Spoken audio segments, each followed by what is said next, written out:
बोले अर्जुन मेरे लायक नहीं, तू भी मेरे लायक नहीं, मैं हारे वैसे युद्ध नहीं करता। हाँ ये भीम कुछ अच्छा है। वर्णन आता है कि भीम से महाराज बहुत समय तक युद्ध हुआ। भीम को इस बात का अहंकार था कि मुझे 1000 हाथियों का बल है। भगवान ये उस अहंकार को तोड़ना चाहते थे। तो भगवान ने मन में सोच रहे थे अर्जुन को ये, भीम को ये बताना चाहते कि तेरे से बड़े बड़े योद्धा पड़े हैं। जब गुड़िया गुड़िया ढीली हो गई भीम जी महाराज की, एक दिन रात्रि में आकर भीम कहने लगे भगवान से, प्रभु मैं युद्ध नहीं कर सकता, रात्रि को भाग चलते हैं। ये जरासंध बहुत बलवान है, मैं इसको युद्ध में नहीं जीत सकता। भीम जी महाराज रात्रि में कृष्ण से प्रार्थना कर रहे हैं कि रात को भाग चले। भगवान ने मन में सोचा, कहा भीम ठीक है, तुम कल का दिन देख लो, मैं कल तक कोई उपाय सोचता हूँ। सोई भीम जी महाराज नाराज हो गए। कहा प्रभु इतने दिन तक फिर मुझे क्यों पिटवाया? यदि उपाय ही सोचना तो समय का बता देते, इतने दिन तक क्यों पिटवाया मुझे? तो भगवान कहते हैं अर्जुन भीम आने वाले समय में एक भयंकर युद्ध होने वाला है, और उस युद्ध में यदि तुझे तेरी औकात पता नहीं होगी तो कहीं ना कहीं मार खा जाएगा।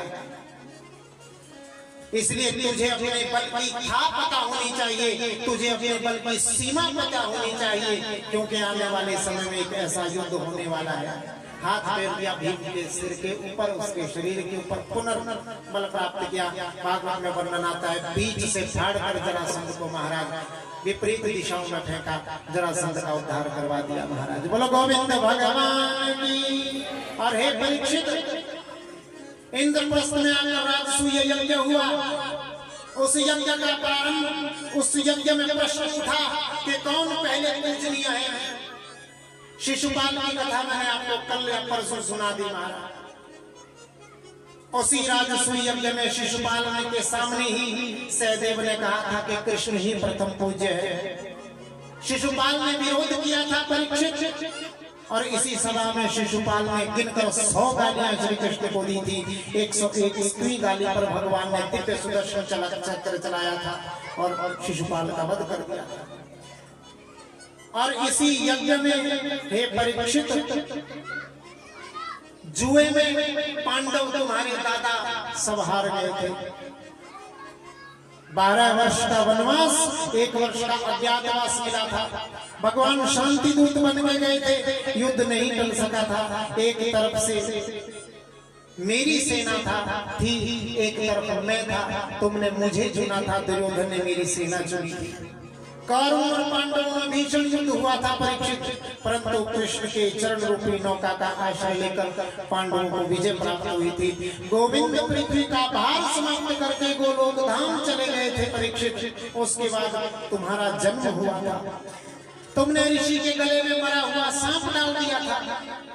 उस जिसके गले में सांप डाला था शमीक मुनि के, उसके पुत्र श्रृंगी ने तुझे श्राप दिया था 7 दिन में मरने का। तू सब कुछ छोड़ छाड़ कर गंगा के तट पर आ गया था। आज से ठीक 7 दिन पहले गंगा के तट पर आ गया था, मैं भी वहां पर आया। तूने मुझसे प्रश्न किए थे, मैंने तुझे उत्तर दिया था। बंधुओं, पहले दिन की कथा को आज व्यास जी महाराज ने, सुखदेव भगवान ने वहीं पर जोड़ दिया। बोलो गोविंद भगवान की। मैं तुझे कथा सुनाने आ गया था, इसलिए हे परीक्षित, मन की डोर को कृष्ण के चरण में बांध लेना। सब कुछ उस युद्ध में समाप्त हो गया था। परीक्षित जी महाराज ने कहा प्रभु मैं ये कथा नहीं सुनना चाहता, मैंने सुन रखी है, आप मुझे तो ये बताओ क्या भगवान ने कभी किसी के ऊपर करुणा भी की थी? क्या भगवान करुणावान भी हैं? क्या कोई ऐसा करुणा का भगवान का कोई चरित्र है जिस पर भगवान ने करुणा की हो? तो सुंदर सुदामा चरित्र का श्रवण यहाँ पर करवाया है भगवान श्री कृष्ण, भगवान सुखदेव महाप्रभु ने। सुखदेव महाप्रभु कहते हैं परीक्षित, भगवान श्री कृष्ण के एक परम सखा थे। भगवान श्री कृष्ण के परम सखा थे जिनका नाम था सुदामा जी महाराज। कृष्ण से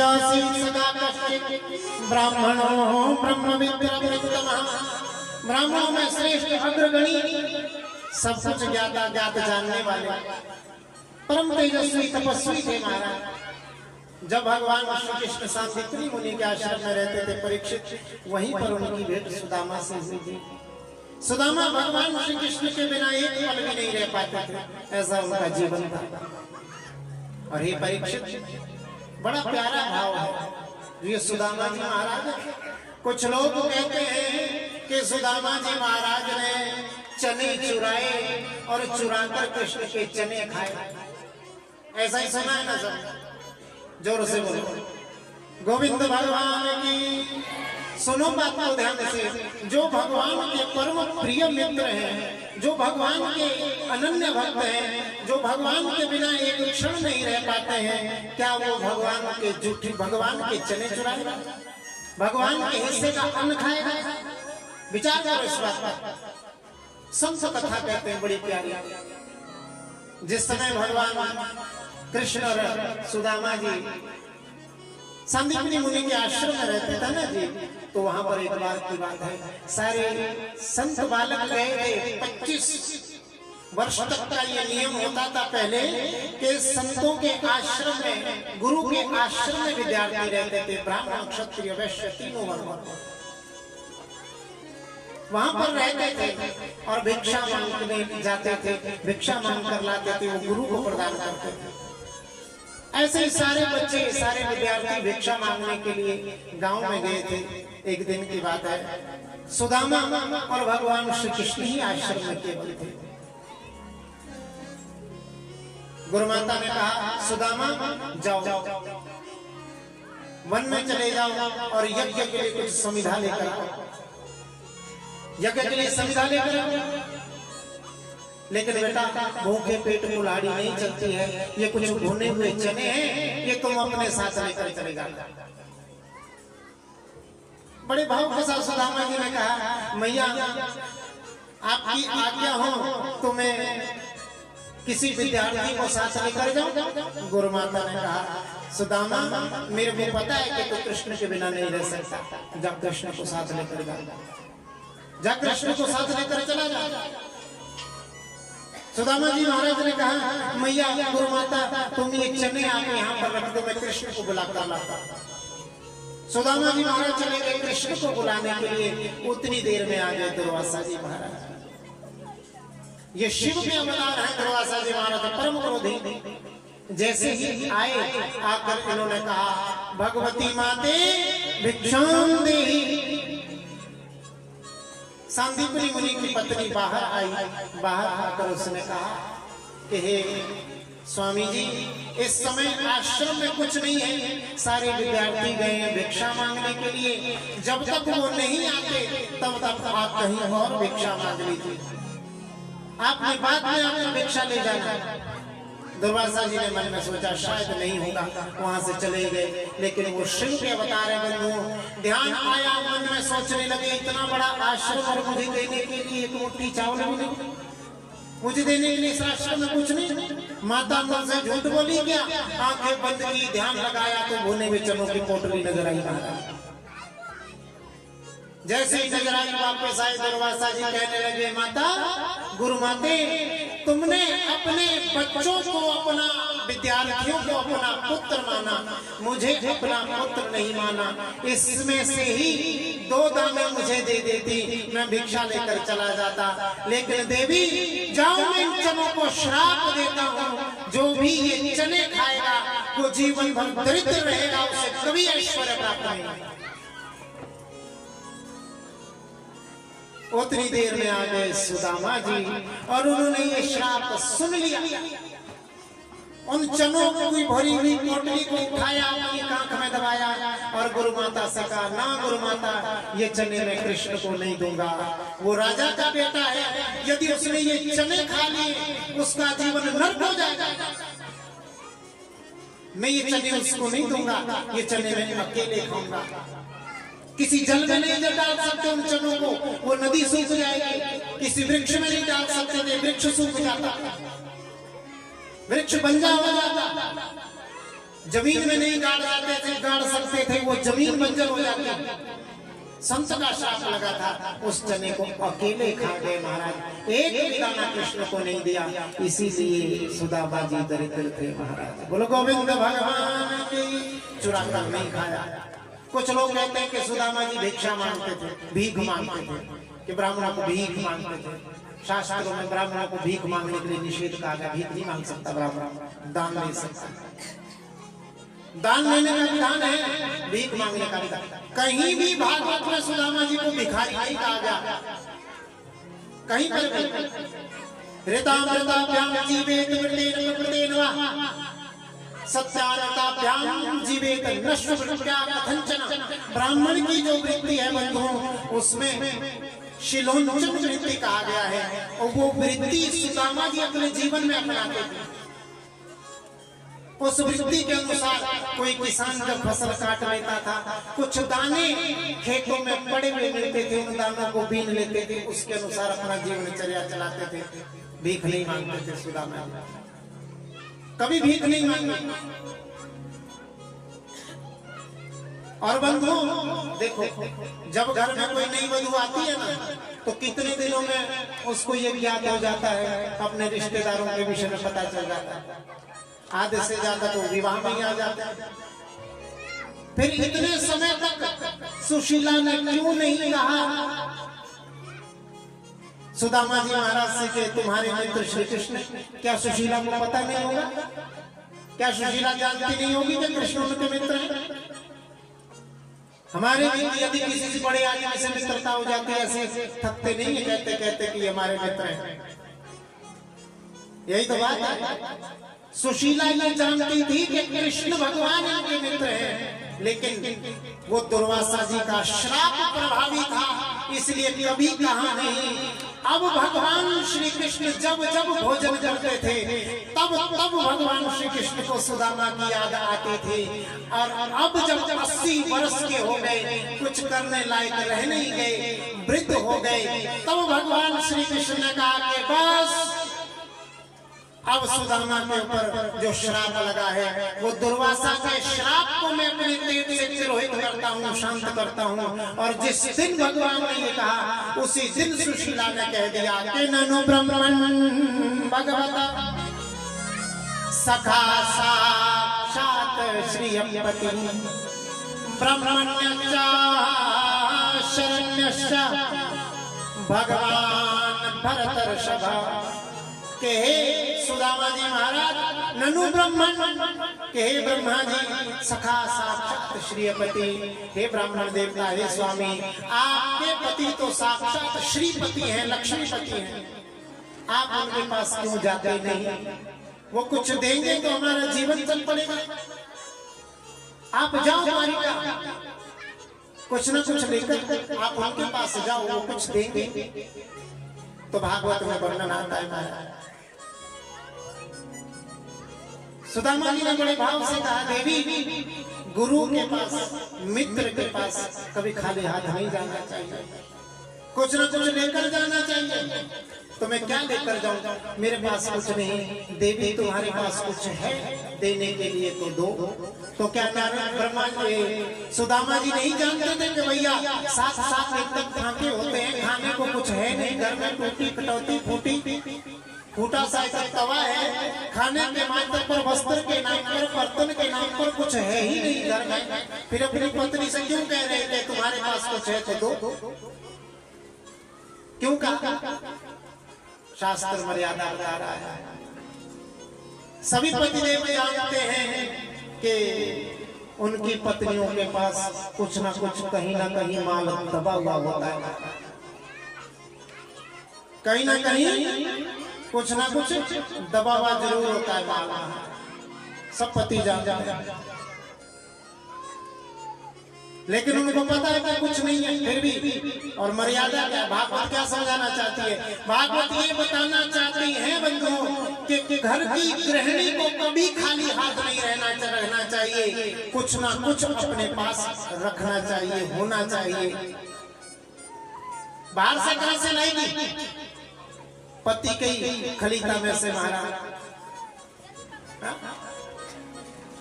देखो अर्थात जब सुदामा जी ने सुशीला से मांगा ना कि कुछ दे, इसका मतलब क्या है, भागवत की ये पंक्ति व्यर्थ पड़ गई जानबूझकर। और शास्त्र की मर्यादा है कि भैया जहां पर शास्त्र की कोई व्यक्ति व्यर्थ पड़ जाती है वो नए अर्थ को व्यापित करती है। नया अर्थ यही है, भागवत ये कह रही है कि किसी भी गृहिणी को कभी खाली नहीं रहना चाहिए। इसलिए हम बाहर से कहां से लाएंगे, पति की जेब से निकालते रहे। आपको बताता हूँ तरीका। पतिदेव जब पंडिताई करके आए, ठेकेदारी करके आए, बाहर से कहीं से भी आए तो चुपके से सभी पत्नियों को अपने पति का पर्स टटोल लेना चाहिए। 100-200 हो तो 10-20 निकालना, 1000-2000 हो तो 100-200 निकालना, 10-20 हजार हो तो 1-2 हजार खींच ले बाहर। और फिर अपने घर में अपने संदूक में जो शादी के समय का कोई सूट है ना उसमें दबा के रख दे और उसको भूल जाए, बिल्कुल भूल जाए। और जिस दिन पतिदेव बहुत मुश्किल में होंगे ना, चाहे उसने आपको कभी नहीं दिए, मांगेगा जरूर आपसे, तेरे पास तो नहीं है कुछ, आज बड़ी दिक्कत में चल जाओ। और हाँ ये बात ध्यान रखना, फिर वो नोट निकालो, फिर वो नोट निकालो और ऐसा नहीं बोलना कि आपके लिए फिर नहीं मिलेंगे वापस। ये कहना क्या कहना कि पिछले हफ्ते मैं गई थी, मेरे भाई ने 5000 दिए थे, ये उधार दे रही हूँ, अगले महीने लौटा देना, ऐसा बोल के देना, नहीं मिलने वाले वापस। हाँ, और ये ऐसे ही सुदामा जी ने भी कहा कि तेरे पास तो नहीं है कुछ। पत्नी ने कहा चिंता ना करो, आप तैयारी करिए।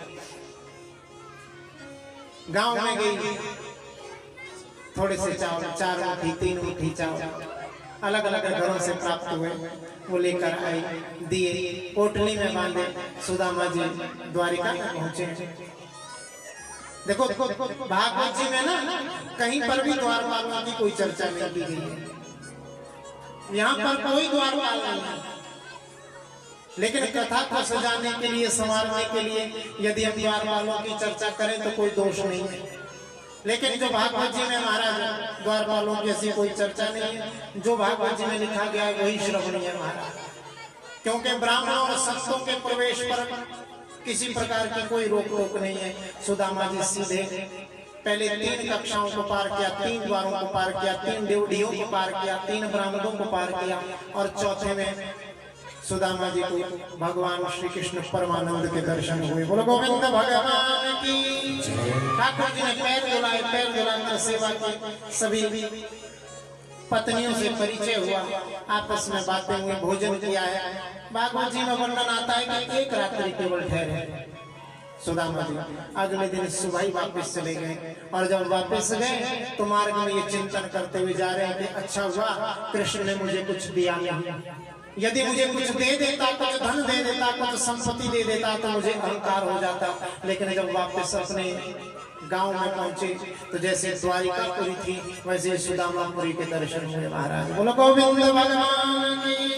अंदर से सुशीला आती हुई दिखी। सुशीला से कहा, सुशीला तुम धन चाहती थी, तुमको धन मिल गया, मुझे धन की आवश्यकता नहीं, धन से तो विकार आते हैं, इसलिए मैं तो भगवान का भजन करने जा रहा हूँ। तो सुशीला ने कहा, स्वामी जहाँ आप हैं वहीं पर मेरा भी सुख है। तो सुदामा जी के साथ जाने लगे। जैसे ही मुड़े तो पीछे से आवाज आई, सुदामा। मुड़कर देखा तो गोविंद बड़े प्रेम के साथ माता लक्ष्मी, माता रुक्मिणी के साथ खड़े नजर आए। बोलो गोविंद भगवान की। चरणों में प्रणाम किया, प्रणाम करके कहा, गोविंद जो नहीं करना था तुमने वही कर दिया, मुझे ये धन संपदा नहीं चाहिए। धन से तो अहंकार आता है, धन से तो मद आता है, धन से तो आलस आता है। भगवान ने कहा, हे सुदामा, इसी धन को यदि व्यक्ति मेरा प्रसाद समझकर ग्रहण करे और मेरी सेवा में इसे लगाए तो उसे कभी भी दोष नहीं लगता। और नाता है सुदामा जी महाराज ने बड़े भाव के साथ अनंत वर्षों तक संतों की सेवा में उस धन को लगाया और भगवान का भजन कर अंत में भगवान के परम धाम को प्राप्त किया। बोलो गोविंद भगवान की। यही भाव। और हे परीक्षित, समय समय पर भागवत जी में वर्णन आता है कि प्रत्येक पत्नी से भगवान श्री कृष्ण के 10-10 बेटा और 1-1 बेटी हुई। 16,100 हुई कन्याएं, 108 हुई बेटियां। और प्रत्येक पत्नी से 10 हुए बेटा, अनंत 56 करोड़ यदुवंशियों की संख्या, ऐसा वर्णन आता है। भागवत जी में यदुवंश की संख्या का कोई वर्णन नहीं है। हाँ, भगवान के परिकरों को, बच्चों को जो पढ़ाने की संख्या है, उन आचार्यों की संख्याओं का वर्णन भागवत जी में आता है। भागवत जी में बताया गया है कि भगवान के जो बच्चे थे ना, उन बच्चों को पढ़ाने के लिए ही 3,88,000 आचार्यों बच्चों को पढ़ाते थे। समय समय पर अपने बच्चों को उपदेश देते थे गोविंद के संतों का मजाक नहीं उड़ाना चाहिए, संतों की सेवा करनी चाहिए, संतों का ऐसा प्यारा भाव होना चाहिए। लेकिन हे परीक्षित, ये भाव उनकी समझ में नहीं आता था। और एक दिन पिंडारक क्षेत्र में जाकर उन्होंने सांप के पेट में बहुत से वस्त्रों को बांध दिया। वस्त्रों को बांधकर उन संतों के पास वो पहुंचे। संतों से कहा, महाराज हमारे घर में एक नई बहू आई है, कृपा करके हमें ये बताएं इसके बेटा होगा कि बेटी। दुर्वासा ऋषि भी उसमें थे। उन्होंने आंखें बंद करके सब जान लिया कि भगवान के ये बच्चे हमारी परीक्षा ले रहे हैं। क्रोध में आकर श्राप दिया, इसके ना बेटा पैदा होगा, इसके ना बेटी पैदा होगी, इसके एक लोहे का पिंड पैदा होगा जो तुम्हारे संपूर्ण यदुवंशों का विनाश कर देगा। बोलो गोविंद भगवान की। और बंधुओं, ये जैसे श्राप लगा, एक श्राप माता गांधारी का भी भगवान श्री कृष्ण को था। माता गांधारी ने भी कृष्ण को श्राप दे रखा था कि जैसे मेरा परिवार आपस में लड़ झगड़ कर मरा है, ऐसे कृष्ण तेरा परिवार भी आपस में लड़ झगड़ कर समाप्त हो जाएगा। पिंडारक क्षेत्र में जब वसुदेव जी को, उद्धव जी को ये पता चला तो महाराज हाथ जोड़कर भगवान से प्रार्थना करने लगे, प्रभु कृपा करके ऐसा अनर्थ न करो, हमें भी अपने साथ ले जाओ। उद्धव जी से भगवान श्री कृष्ण ने कहा कि उद्धव, हम साथ आए नहीं, साथ जा भी नहीं सकते। हम साथ आए भी नहीं, उद्धव के साथ जा भी नहीं सकते। मेरी कृपा धारण करो और सदैव मेरा ध्यान करते रहना। वर्णन आता है भगवान ने अपनी चरण पादुकाएं प्रदान की। उन चरण पादुकाओं को अपने मस्तक पर धारण करके बद्रिकाश्रम से उद्धव जी महाराज प्रस्थान कर गए। अर्जुन भी वहीं पर आए थे, अर्जुन भी महाराज वहीं पर थे। उनको अपनी पत्नियों का जिम्मा सौंपा कि मेरी पत्नियों का तुम ध्यान रखना। लेकिन भगवान व्याध भील बनकर आए और भील बनकर अर्जुन से अपनी पत्नियों का हरण करवा दिया। बोलो गोविंद भगवान की। दारुक से कहा, उद्धव से कहा कि मेरे स्वधाम गमन जाने के बाद ये द्वारिका जल में डूब जाएगी, इसलिए जितना हो सके वहां से तुम निकल जाओ।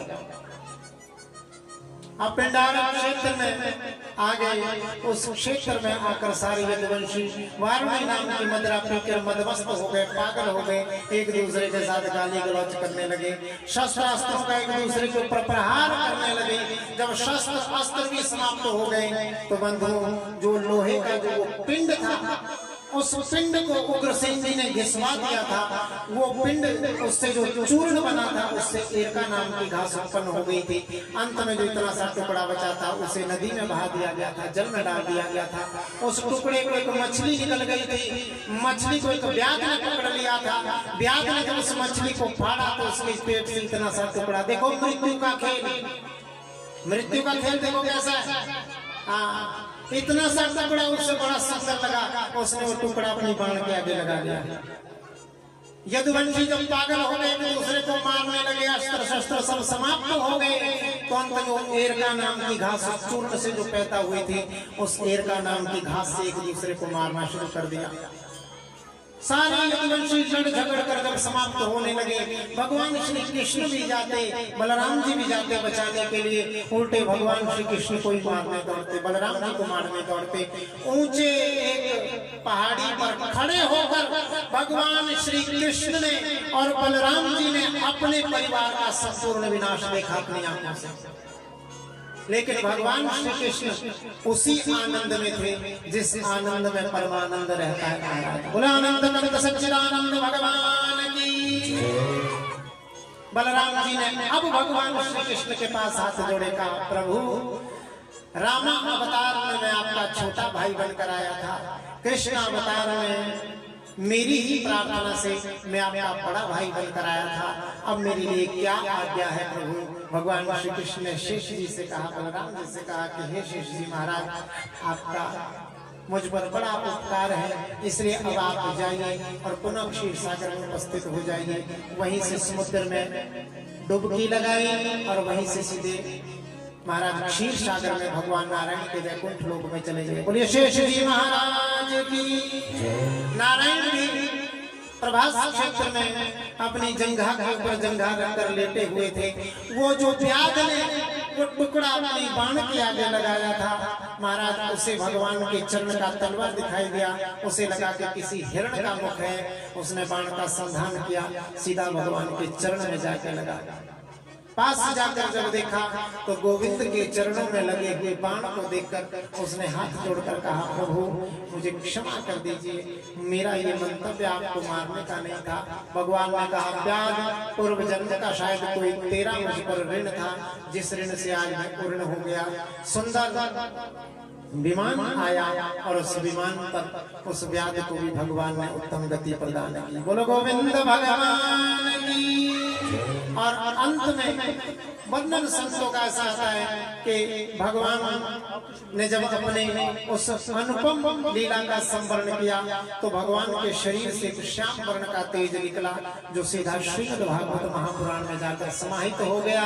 और भगवान ने कहा, हे उद्धव, ये भागवत महापुराण मेरा साक्षात स्वरूप है, मेरा शब्दमय स्वरूप है, जो सदैव इसके सहारे रहेगा और इसमें अपना मन जीवन लगाकर रखेगा, उसे अपनी समस्त समस्याओं का समाधान मेरे ही इस वांगमय स्वरूप से मिलेगा।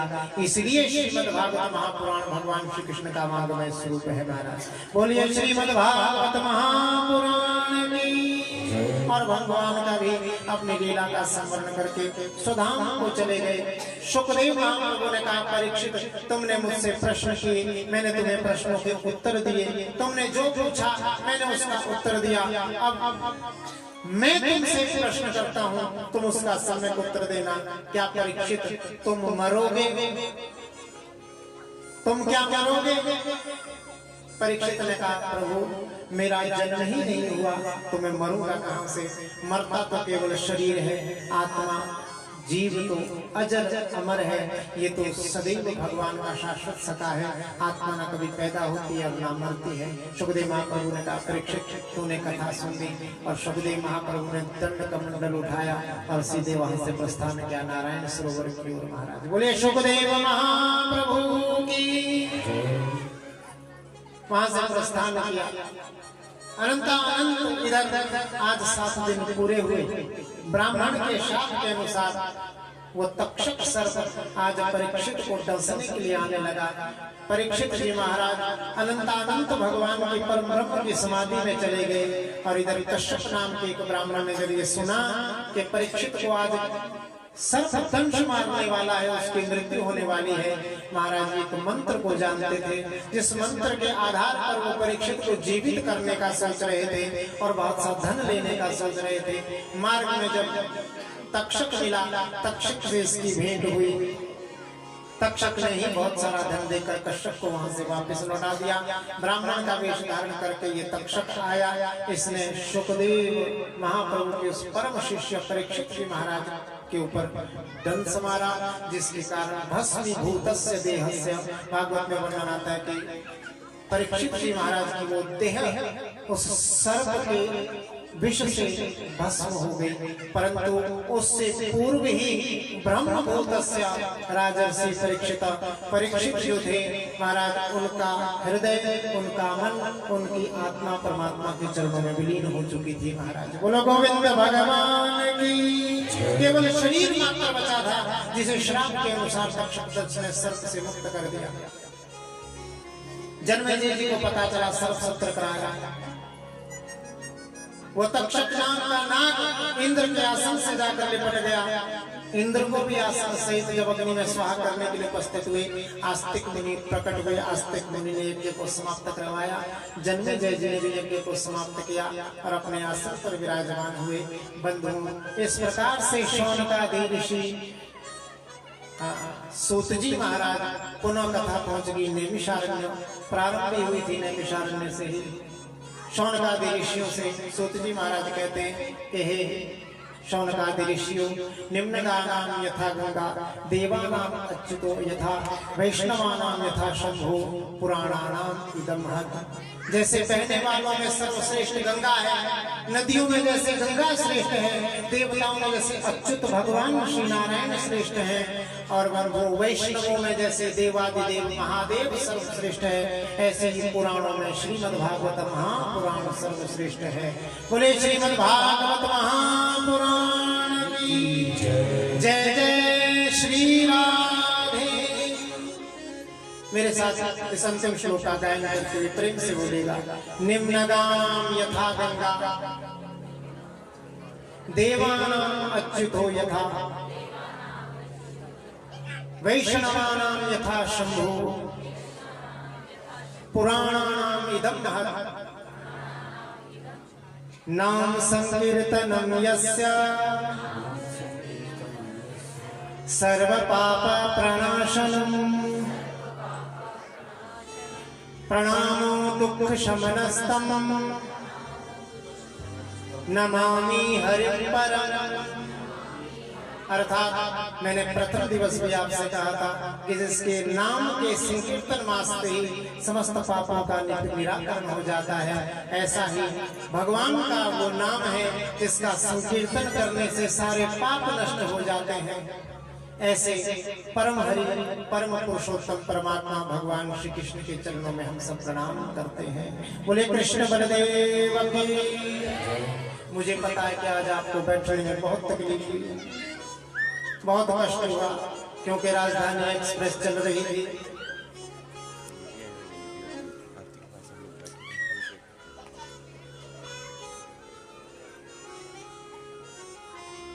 तो बंधुओं, इन 8 दिनों तक बड़ा प्यारा भाव और बड़े आनंद के साथ आप सभी ने कथा को श्रवण किया। बंधुओं, इन 7 दिनों में यदि मेरे मुख से कोई ऐसा शब्द निकला हो जिसके कारण आपका हृदय को चोट लगी हो, तो उसके लिए हम आपसे क्षमा चाहते हैं। मेरी बात कोई बुरी लगी हो तो उसके लिए हम आपसे क्षमा चाहते हैं। बड़ा प्यारा भाव आप सभी साधु कुलवासियों ने, समस्त आसपास के ग्रामवासियों ने, जितने भी यहाँ नजदीक के समस्त ग्रामवासी हैं, आप लोगों ने बड़ा प्यारा भाव, बड़ी सेवा प्रदान की, उसके लिए हम आप सभी के हृदय से आभारी हैं। हृदय से आभारी हैं हम इस महिषासुर मर्दिनी मंदिर कमेटी के समस्त सदस्यों के, जिन्होंने मुझ पर इतना विश्वास किया और इतना प्रेम मुझे दिया कि दूसरी बार इस प्रांगण में आकर मुझे भागवत की कथा कहने का अवसर प्राप्त हो रहा है। और बंधुओं, कथा के मध्य जो बातें अच्छी लगी उसे अपने जीवन में उतारें। यही भाव है और यही प्रेम है और यही समर्पण है, क्योंकि प्रारंभ भी हुआ था नाम संकीर्तन से, बंधुओं, अंत भी भगवान के नाम संकीर्तन से ही है। क्यों? क्योंकि प्रारंभ में कहा था कि कलयुग केवल नाम आधारा, सुमर सुमर नर मत नहीं पारा, पर भागवत का अंत भी कहता है कि नाम संकीर्तन यस्य सर्व पाप प्रणाशनम्। जीवन में यदि और कुछ समझ में ना आए तो केवल इतना समझ में आ जाए कि केवल उसके संकीर्तन मात्र से सारे पाप नष्ट हो जाते हैं। तो मेरा यहाँ से कथा कहना, आप सभी का कथा श्रवण कहना, आप सभी का कथा श्रवण करना सफल हो गया है। बड़ा प्यारा भाव, हम सभी के आभारी हैं, धन्यवादी हैं। समस्त ब्राह्मण समाज, समस्त ब्राह्मण वृंद यहाँ पर विराजमान है। आप सभी का भी हृदय से आभार। निर्विघ्नता प्रमुख सिद्धि के लिए आपने जब पाठ पूजा की, उसके लिए भी हम आपके आभारी।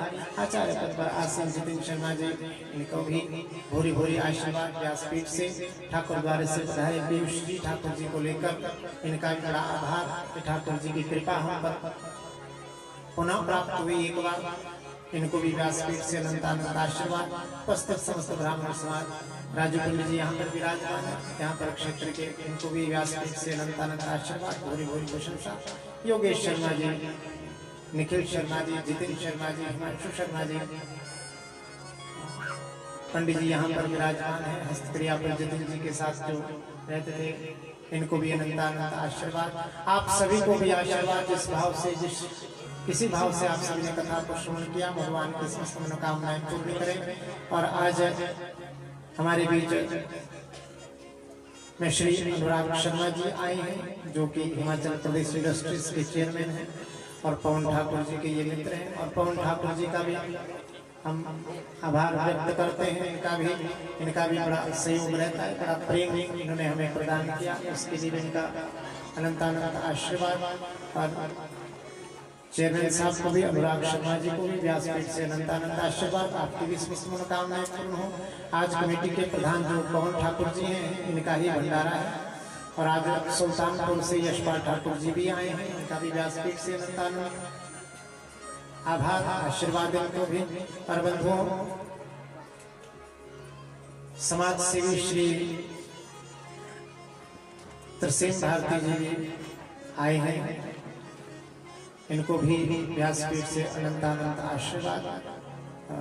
क्योंकि समाज सेवी हैं भारती जी, तो जिनके नाम के साथ समाज सेवी जुड़ा है, तो बंधुओं उनका व्यक्तित्व कैसा होगा। क्योंकि ये समाज सेवी शब्द हर किसी के साथ नहीं जुड़ सकता, किसी साधारण व्यक्ति के साथ समाज सेवी नहीं जुड़ सकता। कोई जो विशिष्ट व्यक्ति होते हैं, जो इस योग्यता के पात्र होते हैं, उनके नाम के साथ ये शब्द जुड़ सकता है। तो तरसेम भारती जी का भी व्यासपीठ से अनंत अनंत इनको व्यासपीठ से आशीर्वाद। रमेश ठाकुर जी भी आए हैं कंडाघाट से, इनको भी व्यासपीठ से अनंत अनंत आशीर्वाद। आप सभी को जो प्रथम दिन से लेकर आज 8 दिन तक मेरे को जिन्होंने झेला, उन सभी को भी आशीर्वाद, अनंत अनंत प्रेम। और भगवान का हृदय में आपके अनंत प्रेम उपस्थित हो। इन्हीं शब्दों के साथ, इन्हीं वचनों के साथ अपनी वाणी को विराम।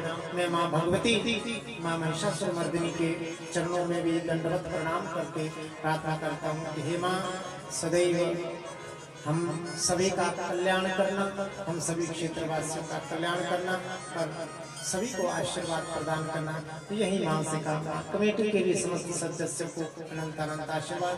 संगीत पर विनय जी हमारे साथ चंडीगढ़ से हैं, पंचकुला से, इनको भी आशीर्वाद। बच्चू भाई जी ढोलक पर, इनको भी आशीर्वाद। पैड पर तो आप सभी जानते ही, इनको भी अनंत अनंत आशीर्वाद। और आप सभी को इन्हीं शब्दों के साथ, इन्हीं वचनों को साउंड पर परीक्षित श्री महाराज जिनकी कथा हमने सुनी है, बोल गोविंद भगवान की। इनका नाम भी परीक्षित है, महाराज भागवत जी में उनका नाम भी परीक्षित है। वहां पर सुखदेव श्रवण करवा रहे थे, यहाँ पर मैं श्रवण करवा रहा हूँ। अब सुनिए कि नहीं सुनिए, तो परीक्षित जी जाएगा। बोलो गोविंद भगवान की। इन्हीं शब्दों के साथ, इन्हीं वचनों के साथ अपनी वाणी को विराम। और समस्त कमेटी के सदस्यों को भी यही हमारी प्रार्थना है कि इनका ये भाव है कि हर वर्ष यहाँ पर ये इस प्रकार का अनुष्ठान करते रहेंगे, तो इनको भी उसके लिए सामर्थ्य प्राप्त हो। भगवान से आशीर्वाद इन्हीं शब्दों के साथ, इन्हीं वचनों के साथ। और मैंने ये वचन इनको दिया था कि दान दिए धन ना घटे, नदी ना घटे सुनीर। जो यहाँ पर जितना भी आज 8 दिन में जो भी व्यासपीठ पर हम कहाँ से दे सकते हैं, जब आप देंगे तो ही दे पाएंगे। तो यहाँ पर जो व्यासपीठ पर जो भी आप लोगों ने भेंट चढ़ाई थी और जो आज भी आप चढ़ाएंगे, वो सब माँ महिषासुरमर्दिनी के इस प्रांगण के लिए हमारी तरफ से माँ के चरणों में हल्का सा छोटा सा भाव है। गोविंद भगवान की, जगदम्बा मैया की, श्रीमद् भागवत महापुराण की, महिषासुरमर्दिनी मैया की जय। जय श्री राधे श्याम। पहले आरती, उसके बाद आप सभी ने बैठे रहना, थोड़ा सा